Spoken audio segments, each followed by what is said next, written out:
Hello, everyone, and welcome back to the Decidr Podcast. This is a podcast with the strategies, the tools, and the stories to help you make smarter decisions. Today, I'm joined by Executive Director David Brudenell, who is also on a mission to make the world smarter, faster, and improve their choices. David, welcome to the Decidr Podcast. Thank you for having me. Oh, you're welcome. Let's start with something that you might know a little bit about. Let's start with AI. Quite a daunting prospect for some, I would imagine. And my first question to you is, what does an AI-first company do? What does it mean? How can companies really embrace this? Sure. Well, I think maybe before I answer that question, it's probably good to lay down a little bit of, I'd say, foundational knowledge. And most people would have heard of the most common term with is an AI agent, and then there's a concept of an agentic agent. And there's a subtle but very important difference between them. Most of this world, which we're talking about today, and most of the vertical AI that we work with, all of those SaaS tools or those buttons, or you go to YouTube and you can build one in 30 minutes or less, those are what are called agents. And an agent is really important because it's essentially using the large language models to use generative AI to complete a task with human supervision. What's different between an agent and an agentic agent is an agentic agent actually thinks creatively about the goal that you give it, not the instruction, to complete the outcome. So there's a subtle difference in there. But to answer your question about what is an AI first business, it's certainly not just a collection of agents in there. I think it's a broader philosophy about how a business leader or a department leader or a founder actually thinks about how to use this absolutely remarkable tool that has landed on the world's lap within the last 2 years or so, where you can buy intelligence on demand for the first time at a cost that is fractional to that of, blood and bones, human labor. And this intelligence, unlike humans, has the power and the knowledge of all humanity with every single time you ask it to do something. And so it's a great opportunity to think about that. So I think an AI first business is much more of a philosophy than a technology approach. It obviously includes that. But it's a way of thinking to say, well, wait a second, I don't have to have blood and bones doing all those things in my company. I can buy this intelligence just like I have electricity, or just like I have storage in my cloud servers, or just like I have a subscription with a CRM system to be able to do that. So the leaders that I'm talking to today at Decidr, that's the kind of mandate or the philosophy that they're thinking about and that they approach AI businesses, which is this amazing opportunity to rethink how they actually do their businesses from the bottom up. For the businesses that love the blood and sweat and tears that go into a business, Sure. how do you bridge that gap for their sort of fear, their trepidation around that? How do you make sure that they come along for the ride? Sure. Well, I think interpreting your question, it goes back to control for it. And, as a middle-aged white man, leader, I'm subject to that. But, it's about control, and control is a byproduct of control is trust in that. And I think it's visibility in it. So you can have a large organization as a leader and not know what your employees are doing. Right. And in actuality, I would say that, when comparing the consistency of an agentic AI doing a task versus the consistency of a human doing a task, which one do you think is going to be more consistent? Right. So I think it's more about education than anything like that for the leaders to be able to really understand, like what I talked about before, like what is the difference between an assistant, an agent, and an agentic agent? And when you start to think about that and you start to tease them apart in terms of, well, where can I apply them in my business, that starts to build trust. And, trust creates opportunities. You kind of start to think differently about those opportunities. But of course, people are involved in this AI future that we're in, right? So it's more so, I think, just as leaders, educating yourself first. And then that will allow you to bring other people, other staff who are arguably probably smarter than you, right, into that conversation to start the transformation. David, if education is the first step, what would be the second step for hesitant businesses to explore this? Yeah. I would say the second step is to go to your P&L and to look at your P&L and put aside the technology, right? That's the dazzly part. That is sometimes the confusing part and the overwhelming part. But my take on AI is actually it's a reallocation of capital. I can buy productivity and efficiency on demand 24 hours a day, right? So where in my P&L can I find the productivity improvements or the efficiency improvements that I would have to hire reams of people, right, to be able to achieve that? Where now I can, quote unquote, plug intelligence in and start having that doing those tasks at a fraction of the cost with higher consistency in hundreds of different languages, and with adaptability and creativity, just like people. I'm just wondering, we're talking quite sort of top tier, if you like. Is there an example of that you have? Yeah. I mean, there's a number of them. I mean, I can hopefully touch on them quickly, as my interviewer told me before we started this podcast. But I think the first one would be, we have a customer. It's on the Decidr website. It's an e-commerce company. There are numerous other ones that we're onboarding now in a similar scenario. But looking at, how you have a website, you have customers coming to your website 24 hours a day from all over the world, right? And yes, you can have a sales organization that can fulfill those. Yes, you can invest in product. You can invest in marketing. You can continually try to upgrade your website to make the mousetrap more cheesy, or whatever the analogy that you want to use. But you could start to look at it in a different way, which is from an agentic perspective, and to say, well, wait a second, I could never translate my website into 100 different languages. I could never hire staff who could speak all these languages. I can't hire staff economically to run this 24 hours a day to answer the innumerable numbers of questions that customers would have. And on top of that, those people would have to know all of my products. So this is a perfect example for agentic AI to be applied at the productivity layer, which is at the sales layer for an e-commerce company, to say, well, wait a second, AI already knows all the languages. It already will know the products in my organization probably better than any human. It will know the tools better than any human, and it will know the ingredients in the products better than any human. And so why don't we start having agentic conversations with our customers 24 hours a day in all those languages, which creates more productivity, right? And going back to what I said about the reallocation of capital, the cost to have that conversation with AI versus a human is a fraction of the price, right? So what if I grab that incremental revenue, took some of that far expanded operational margin, and now I invest it in more marketing dollars, right? And so now you're starting to reallocate capital to drive productivity within your organization. Another way to look at it is maybe perhaps from an efficiency perspective, and of the viewers or subscribers or whatever we want to call it here, I think every leader has had an employee call them up and ask for their superannuation membership number. And you then want to kind of stab yourself in the ear or the eye when that comes across. Like those are areas. Quite recently, yeah, those are areas that where there's repetitive tasks, or where there's actually a deep funnel that you need to go to be able to find the information that you like, really short and sharp information. Those are areas where you can start to look at, and those are hidden cost traps within an organization. And going back to your first question, which is like, what is an AI first organization?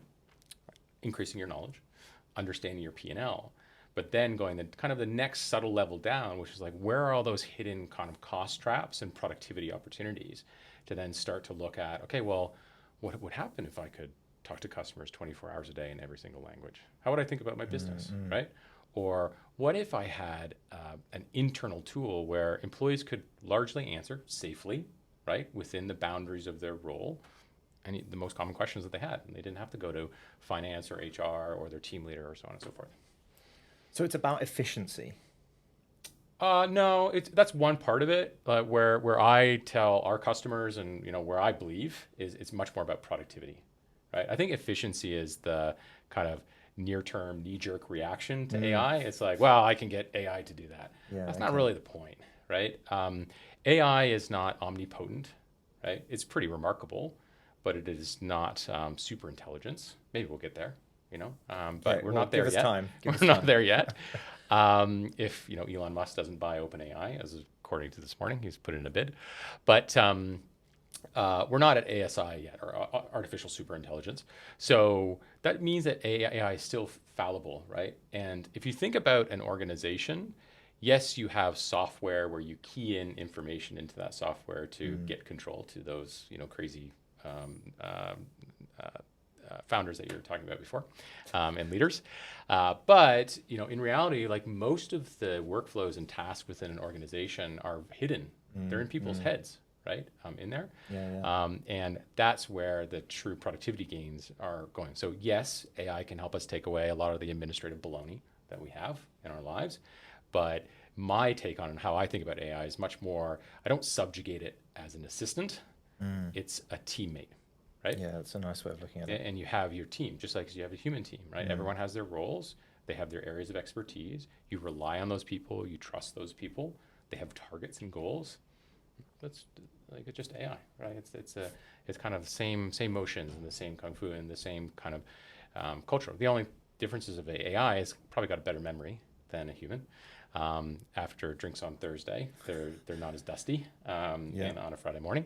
But what those foibles or weaknesses that I jokingly said before, that makes up the X factor of humans and the je ne sais quoi and the incredibly human things, which is judgment and taste and timing and creativity and those types of things, which AI doesn't have. I want to just think about the future, David.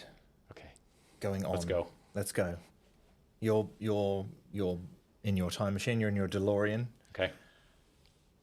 For people listening, they're going to be thinking about the now. Okay. What are in your mind, what do you think are some of the things that Argent AI is going to be able to take care of, or that will seem normal in 1 to 3 years? Yeah. Well, programming in November 14th, 1984. That Very goes good. into DeLorean. I think that's the date. Yes, what does an agentic future look like? I'm going to answer your question in 2 ways. I'm going to answer it as like, what does the agentic future look like at the end of 2025? And perhaps what the agentic world looks like at the end of 2027. That's okay. At the end of 2025, I think like we're entering the third wave of generative AI, which is agents, which I talked about before, right? So like an agent is you give it an instruction and it can complete that instruction within kind of some very good flexibility, but requires human oversight. We're going to see an explosion of agents. They're going to be everywhere, right? It's just like the word big data, right? Or cloud or mobile or apps, right? If you think back to when the mobile phone came out, like everyone had an app. You'd have a grain company who had 2 customers and they created an app for some reason for it, right? And you had all of these novelty apps. I think you're too young for it, but when in 2007, when the iPhone came out, there was this app where you could drink a beer on it and it used the gyro on the thing. David, I'm a lot older than I think okay, all right, TBD. But so there's a whole bunch of novelty that came out of it. So I think that's what our world would be. So I think people are still exploring. They haven't started discovery yet in their organization. However, people will become more comfortable with this concept of agents and having agents within an organization. I'd also say by the end of 2025, by just sheer overwhelming market forces, and it's like penetrating our news feeds and things like that, is that businesses or corporations will start to establish their fundamental AI standards, right? More and more, I spoke to a head of AI at a company today. It was a kind of, I would say, a mid-sized company, 50 million US, and they had a head of AI. And her job was to look at internal use cases for employees. She was involved in product discussions with a third party and was focused on the standards and safety and security of AI in an organization. So a new role. So you start to see those types of roles come up in a numerable number of different job titles, but kind of what that will manifest is like companies will become much more comfortable with using AI in their organization. So let's just say education goes up. By 2027, I think AI will move at like a log base 10, which is like the Richter scale, which means that, between a Richter scale 6 and a Richter scale 7 is a 10 times difference in there. So I think we should all buckle up for 2027 because there will be many, with a capital M, AI businesses which have one or few employees which are truly global. And what we'll start to see is it's actually a movement away from kind of enterprise scale and capital to a movement towards product and design. So, what AI does is you can buy it now, and you can buy your business into an enterprise structure so you can compete with the big boys and big girls in town. And what that means is like there's so many smaller companies which has fantastic products and who have a specialist or a niche group of customers, which now used to only be able to kind of operate in Australia because of capital kind of constraints, but like gone. I can now sell my product. I can find the right customers in my niche, which on a global scale is very, very big, right? And so there will be titans of individual products of that. Now, that doesn't mean there's like one winner of a necklace company or a watch company or whatever it is. There'll be many different winners, but it's like for that particular group of people who love that particular product. And I think that by 2027, predictions are always the worst because you're always wrong. Yeah, let's give it a go. Like I put you on the spot. Yeah, let's give it a go. By 2027, agentic AI will be as pervasive as I would say probably kind of going back to it would be like cloud providers. So there is a scale of business that you kind of get to where you have to have an AWS or an Azure or GCP, like a cloud position, but it'll be as pervasive as that, where you'll have kind of either full agentic businesses running or large kind of business units, right, within your business that are AI first. Now, I know we've been jumping around in terms of time and where we're at. Yeah. If I bring us back to the present day, what do you see as the most, you're a business owner, what do you see as the most exciting thing about where we're at and the opportunity that this presents? Yeah. I think going back to kind of an earlier question is I'm really excited about revisiting a P&L from a productivity or reallocation of capital perspective. It's such a new choice, right? Like if you think about growing a business, and you only really have a couple choices, right? Ultimately, you need more capital in many cases, right? But to grow your business, you either have to buy or acquire more customers, which is marketing or acquisition or another way. You have to pay for that scale that comes up, and lots of that's technology scale that sits underneath. But realistically, you have to hire a person, right? And that person does, jack of all trades, master of some, right? But so for the first time, you're now like, well, wait a second, I can, I use this analogy often with the Decidr technology, and the way that we approach things is, most of the agents out there are what's called vertical. And that's kind of like thinking, well, I'm going to hire a senior executive who has experience across multiple domains, who has like an MBA and they're a scientist and all this other stuff. And that's pretty expensive, right? They're going to do the job, but they're ultimately constrained, right, by that. Now imagine in the world of AI, to use a kind of a human thread to pull it through, is for the same salary that you pay that executive leader, you can hire 1,000 Goldman Sachs interns, right? And those interns only do one thing, but they do it with this keenness of every Goldman Sachs intern, from every Hollywood movie, getting the coffee and trying to impress their boss. And they do that 24 hours a day. And imagine that for the same price. So that's a really exciting thing because it allows me to rethink what our organization shape is.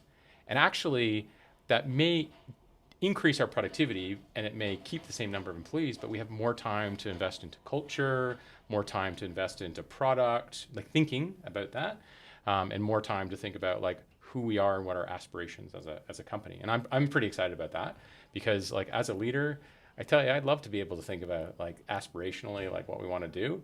But, I think Elon Musk says like being a founder or a leader is like eating glass every single day. It's not like that much a Decidr, but you kind of you have less problems and more aspirations. I guess that's the ratio that I'm excited by. Well, David, I'm sure, for me, 1,000 questions have been raised based on our chat today, but I would love for us to catch up again once I've fudged my way through trying to understand and get my feet under the table. But for a first go at meeting you and understanding where you sit and where you see the opportunities and the possibilities for Decidr, it's been fascinating. So thank you ever so much for joining us today. I really appreciate it.